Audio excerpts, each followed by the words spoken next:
नमस्कार। आज हम कंप्यूटर विज्ञान की दो बहुत ही काम की डेटा संरचनाओं पर बात करेंगे, हैश मैप और सेट। हमारे पास कुछ सामग्री है जो इनका परिचय देती है, तो आज हम इसी को थोड़ा गहराई से समझेंगे। कोशिश रहेगी कि ये कैसे काम करती हैं, इनकी क्या खासियतें हैं और असल दुनिया में इनका इस्तेमाल कहाँ होता है, ये सब आसान भाषा में समझें। तो चलिए हैश मैप से शुरू करते हैं। इसका जो मूल आइडिया है वो है जानकारी को की और वैल्यू के जोड़ों में रखना। जैसे डिक्शनरी होती ना, शब्द और उसका मतलब, वैसा ही कुछ। और सबसे ज़रूरी बात, हर की एकदम अलग होती है, यूनिक। पर सवाल ये है कि ये इतनी तेज़ी से कैसे काम करता है? मतलब किसी की से जुड़ी वैल्यू इतनी जल्दी कैसे मिल जाती है? हाँ, इसका जो सीक्रेट है वो हैशिंग नाम की एक टेक्निक में है। सोचिए कि आपके पास बहुत सारी चाबियां हैं और हर चाबी पर एक नंबर है जो बताता है कि वो किस लॉकर में लगेगी। हैश फंक्शन बिल्कुल यही काम करता है। वो आपकी की लेता है, उसे एक खास नंबर मतलब हैश कोड में बदल देता है और इस नंबर से कंप्यूटर को लगभग तुरंत पता चल जाता है कि आपकी वैल्यू कहाँ रखी है। तो टेक्निकली कहें तो जो आम ऑपरेशंस हैं, जैसे डेटा डालना, निकालना, हटाना, वो औसतन O ऑफ 1 टाइम में हो जाते हैं। मतलब लगभग फौरन। ओहो, O(1) लगभग फौरन। ये तो कमाल है। लेकिन क्या ये हमेशा इतना सीधा होता है? मतलब कभी कोई गड़बड़ नहीं होती? हाँ, होती है। एक सिचुएशन है जिसे कोलिजन कहते हैं, टक्कर मान लीजिए। ये तब होता है जब हैश फंक्शन गलती से दो अलग-अलग कीज के लिए एक ही एड्रेस या नंबर बना दे। जैसे दो अलग चाबियों के लिए एक ही लॉकर नंबर मिल गया। तो ऐसी हालत में कंप्यूटर को उस एक जगह पर थोड़ा और देखना पड़ता है कि सही की वाली वैल्यू कौन सी है। इसी वजह से बहुत ही रेयर केसेस में हैशमैप की स्पीड कम होकर O ऑफ n तक जा सकती है। n मतलब जितने आइटम्स हैं। पर जो अच्छे हैशिंग एल्गोरिथम्स होते हैं ना, वो इसे बहुत कम रखते हैं, तो असल में ये ज्यादा बड़ी दिक्कत नहीं बनती। अच्छा, समझ गई। तो कोलिजन हो सकता है, पर आमतौर पर ये तेज ही रहता है। स्रोत में एक उदाहरण भी दिया था, map.set सिटी दिल्ली।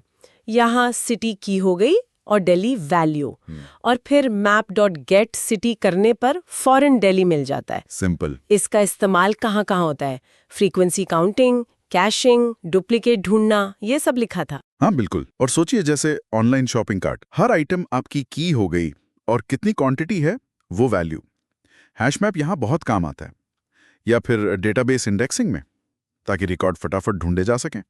ये बहुत ही कॉमन और पावरफुल टूल है। की वैल्यू वाली बात तो काफी क्लियर हो गई हैश मैप के साथ। अब वो दूसरी डेटा संरचना देखते हैं जिसका जिक्र था, सेट। ये यूनिकनेस पर फोकस करती है ना? हाँ बिल्कुल सही।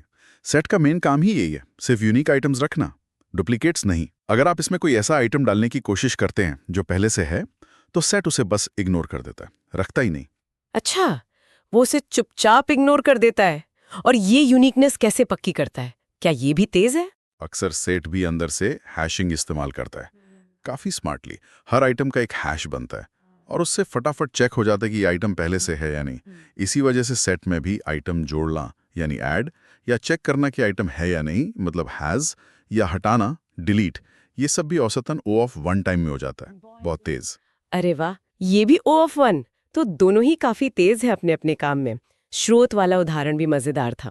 Late my set equal to new set 5,10,10,15। इसमें 10 दो बार दिया, पर नतीजा आया सेट 5, 10, 15। एक 10 गायब। इसका प्रैक्टिकल यूज क्या हो सकता है? सोचिए, आपके पास यूजर से आई बहुत सारी एंट्रीज हैं और आपको सिर्फ यूनिक नाम चाहिए। सेट में डाल दीजिए, डुप्लीकेट्स अपने आप हट जाएंगे। या फिर ये चेक करना हो कि किसी शब्द में सारे अक्षर अलग अलग हैं या नहीं। सेट परफेक्ट है इसके लिए। और हाँ, जो गणित वाले सेट ऑपरेशंस होते हैं, यूनियन, इंटरसेक्शन, वो भी आसानी से हो जाते हैं। तो मतलब अगर हमें की वैल्यू पेयर चाहिए, जैसे ये गिनना कि कौन सा शब्द कितनी बार आया, तो हैश मैप। और अगर बस यूनिक चीजें चाहिए, जैसे एक लिस्ट से डुप्लीकेट्स हटाने हो, तो सेट। सीधा हिसाब है। एकदम सही। ये एक अच्छा तरीका याद रखने का। की वैल्यू के लिए हैश मैप, यूनिकनेस के लिए सेट। ठीक है, तो आज हमने हैश मैप और सेट को समझा। हैश मैप की वैल्यू स्टोरेज और फास्ट लुकअप के लिए बढ़िया है, और सेट यूनिक आइटम्स को संभालने और डुप्लीकेट्स को हटाने में माहिर है, और दोनों ही आमतौर पर काफी तेज हैं। बिल्कुल।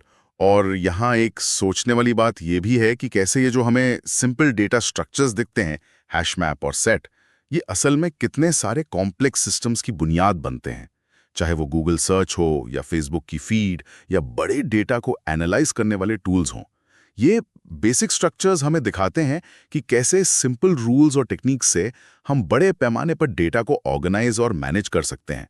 और जब हम इनकी वर्किंग समझते हैं तो हमें ज़्यादा कॉम्प्लेक्स एल्गोरिदम्स और सिस्टम्स की अहमियत और अच्छे से समझ आती है।